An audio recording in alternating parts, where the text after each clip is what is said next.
السلام عليكم ورحمة الله وبركاته. waxaa ka soo wareegtay 191 maalin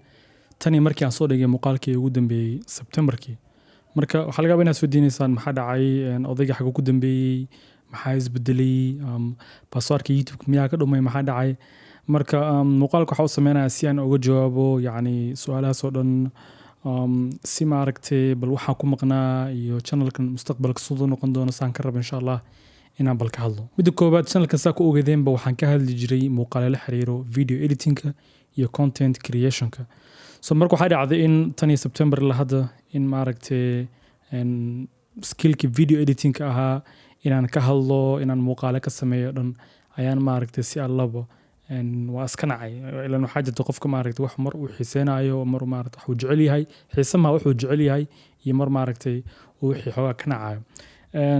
xirfad ahaan ma nicin oo ilaa hadda maaragtay muuqaaladeeda oo ku sameyn doonaa maaragtay editingka, laakiin inaan meel soo fadhiisto oo aan ka hadlo sida muuqaalada loo edit gareeyo waxyaabo noocaas oo kaleeta ayaan xooga ahaan dib ooga laabanaya oo ma rabo in maaragtay lagu barto muuqaalada noocaas oo kaleeta. maxaa sababaya? Sababtoo ah waxaa arkay in maaragtay video editingka markaad shakhsi ahaan u baranaysid skill ahaan wuu wanaagsan yahay, waa skill fiican, laakiin dhibku waxay tahay markaad aadid video editing waxaa ka dhiganayaa profession. Sababtoo ah suuqa video editingka saa ognahay waa saturated waaye oo suuq waxa waaye very competitive ah oo ay ku badan yihiin maaragtay ajaanib badan, ay ku badan yihiin dad badan. haddana markaad si fiirsidna xoogaa waxaad dareemaysaa inay tahay shaqo maaragtay adag oo dhib badan, iyadoo noocaas dan adag oo dhib badan oo laga yaabo inaad muuqaalkii qofka u edit garanaysa oo u fadhidid dhowr saacadood oo u fadhidid, haddana waxaa dhacaysa in maaragtay dhowr qof aan qaban karin, yacni in clienti badan aan qaban karin, in yacni lacagtaa ka samayn kartid xoogaa amoodid in wax kusoo reebayo oo limit uu leeyahay compare to marka loo fiiriyo business model qaar oo maaragtay oo haddii marka hal mar wixii isku aadisid laga yaabo in maalintii keliya dhowr saacadood, hal saac, 2 saacadood keliya ka shaqaysid, lacagtaadina ee maaragtay wixii si fiican kugu socdaan. kan laakiin waxaa waaye mar walba qofku muuqaal ku dhiibo, haddana hoosaa kasoo bilaabaysaa, muuqaalkii waa la jabaysaa, waa la rafaadaysaa, waa samaynaysaa, waa qurxinaysaa, qofkii waa ku celinaysaa, waa laguu soo celinaya, waxaa lagu leeyahay muuqaalkii ABCD ka bedel, saan ka bedel, saan ka bedel, haddana waa kusoo rafaadaysaa, haddana marka waa shaqo maaragtay aad u dhib badan, sidoo kaleetana maaragtay lacagta laga qaadan karo mise limitka lacag aad ka samayn kartid markaa fiirsan hal qof aad tahay xoogaa way adag tahay. So marka anigana maadaama haddii ahay qof dhalinyaro oo mustaqbal raadinayo, qof dhalinyaro maaragtay oo rabo inuu guursado, family yeesho maaragtay, markaan fiiriyey mustaqbal ahaan maxamed waxaan sii wadi karta maahan, meesha aad taagan tahay iyo xirfadda aad taqaanid shakhsi ahaan adiga u isticmaal oo maaragtay muuqaaladaada ku samayso kale project adiga askaleeda ku samayso, laakiin in profession ahaan aad ka hadashid mise inaad maaragtay dad aad aan baraya oo kaleeto xoogaa dib ooga laabo, sidoo kaleetana inaad ku shaqaysidna xoogaa dib ugu laabo. taas waa clientiyada dhanaa aan lahaa oo aan la shaqayn jiray in aan iska wada fasaxay, sababtoo ah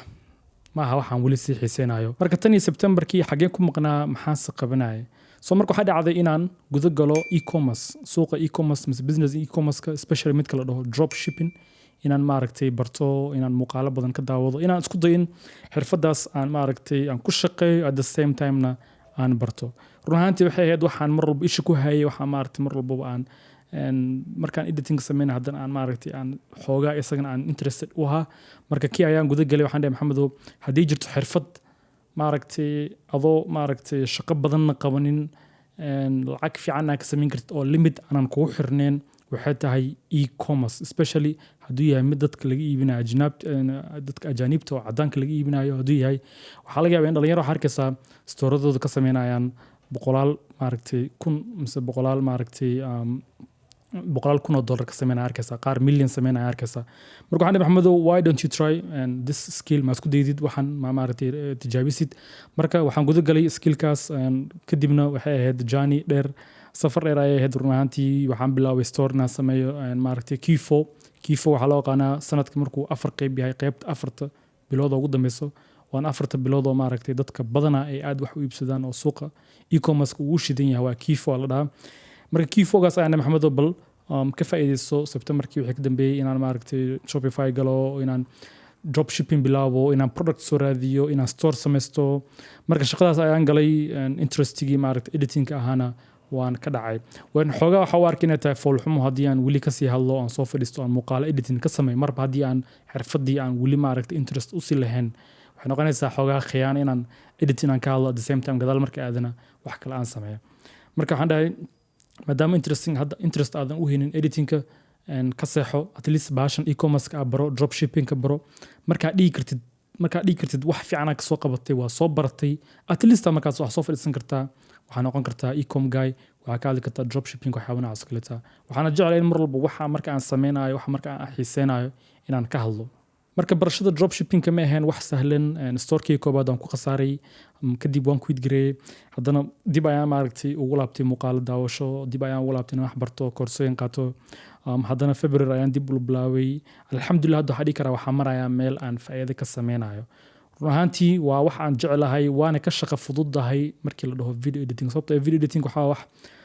u fadhiisanaysid dhowr saacadood ama qaar 10 saacadood 7 saacadood fadhiisanaysaa waxa markaa ka kacdaa dhisid ilaahay iga dhameey waxaan imtixaanka ama xitay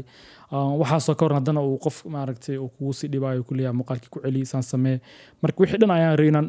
isagana aan daaqada ka tuuro waa wax cusub aan bilaabo daas waa aan e-commerce ku bilaabo iyo dropshipping-ka haddana waxaa dhihi karaa waxaa maraa meel alxamdulillah aan maaragtay profit ka sameynayo saa ogtiin dropshipping-ka haddiinan ogeen wuxuu ka kooban yahay xirfadooyin badan waa inaad taqaantaa sida Facebook maaragtay ads-ka loo rangareeyo oo maaragtay ads-ka u rangareyn kartid campaign-yada waa inaad taqaantaa sida website-ka loo sameeyo oo ilaan Shopify website-ka aad samaysanaysid waa inaad taqaantaa maaragtay copywriting iyo sida maaragtay ads-ka loo qoro waxyaabo noocaas oo kaleeta iyo marketing-ka sidoo kaleetana waa inaad ku fiican tahay sidoo kaleeta editing yar u baahan yahay sababtoo ah creatives ama muuqaalada ku xaysinaysid oo aad ads-ka gelinaysid waa inaad jarjartaa inaad waxyaabo ku qortaa inaad hagaajiso waa inaad soo keento waay editing badan maaha laakiin editing yaro basics oo jarjartaan kaliya waay marka waa xirfado badan oo la soo keenay oo hal wax noqonayo waana wax maaragtay xirfada hore u lahaa waa sida web design-ka oo kaleeto hore u sii lahaa waxyaabo noocaas oo kaleeto asugu keena waay marka halka wax ayuu noqonayaa e-commerce-kaas ayuu iskugu tagayaa oo saas ayaa maaragtay ku shaqaysanaysaa marka alxamdulillah waxaa dhihi karaa hadda waxaa maraya heer aan maaragtay aan suuq fiican ka arko wax fiican maaragtay ii socdaan channelka hadda kadibna insha Allah waxa uu bedeli doonaa channel e-commerce aan kaga hadli doono dropshipping aan kaga hadli doono AI aan waxyaabaha la xiriiro AI sa ogtiinba maanta AI wuxuu marayaa heer maaragtay yani aad ayuu u ordayaa just mar dhow ChatGPT marka soo bixisay waxay ahayd 2022 dhammaadkeeda waxaa ka soo wareegtay keliya almost 2 sano ka soo wareegtay camal